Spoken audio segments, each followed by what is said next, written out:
Olá, amigos, sejam muito bem-vindos. Aqui é o professor Maurício Barbosa e o objetivo desta aula é falar sobre coordenadas cilíndricas. Bem, vamos imaginar um ponto pertencente ao espaço tridimensional, ou seja, um ponto que está lá situado em R3. Nós temos aqui, por exemplo, uma pequena ilustração. Um ponto aqui, esse ponto em roxo, ele tem um valor para x, ele tem um valor para y e ele também tem um valor para z. Ele tem um x, um y e um z. Este aqui é o tradicional formato do nosso ponto em coordenadas cartesianas.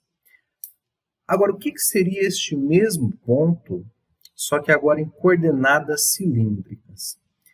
Bem, para isso, nós vamos precisar imaginar o seguinte. Veja que aqui em roxo está o nosso pontinho, né, situado ali no espaço. Ele tem um valor de x, ele tem um valor de y, ele tem um valor de z. Agora, nós temos que considerar o seguinte, olha só. Vamos considerar aqui, embaixo, nessa projeção, esse segmento que sai da origem e vai até este suposto cruzamento ali do x e do y. Aí nós temos esse segmento em vermelho, que eu chamei a medida deste segmento de R, e o ângulo ali entre o eixo x e este segmento, esta projeção ali, nós vamos chamar de θ. Bem, em coordenadas cilíndricas, como que este mesmo ponto ele ficaria? Bom, em coordenadas cilíndricas, ele ficaria assim. Ficaria R na primeira entrada, θ na segunda e Z na terceira. Veja que o Z, que está aqui em coordenadas cartesianas, ele se repete aqui em coordenadas cilíndricas. O que muda é o x e o y. O x vira R, que é a medida daquele segmento em vermelho, e o y vira θ, que é o ângulo entre o eixo x e o segmento em vermelho. E temos aqui três relações provenientes aí do x, do y, do r e do θ. Coordenadas cilíndricas, elas são muito parecidas com coordenadas polares. O que acontece? Nós pegamos o x e o y e transformamos estes dois valores em coordenadas polares, por assim dizer. Na prática, é isso que acontece.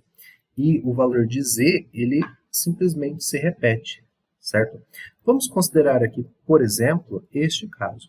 Veja, temos o ponto, esse ponto aqui escrito em azul, em coordenadas cartesianas, 2 raiz de 3, vírgula 2 e vírgula 3. Este é o ponto em coordenadas cartesianas.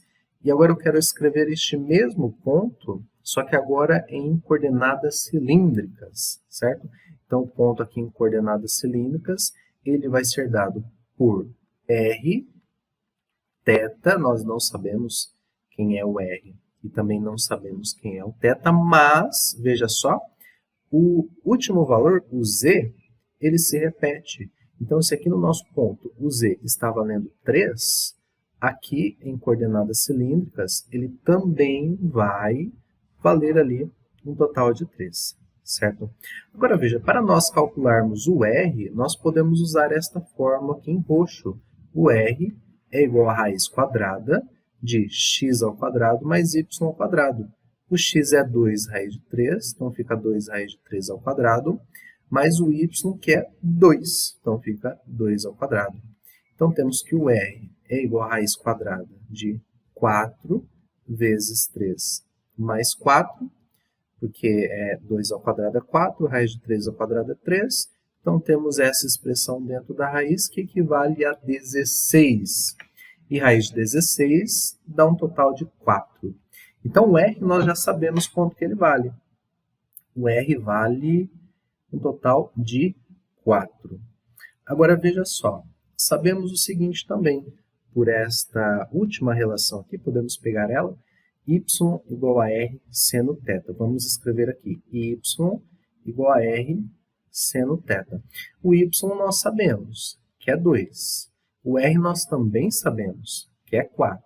Agora, o seno θ nós não sabemos.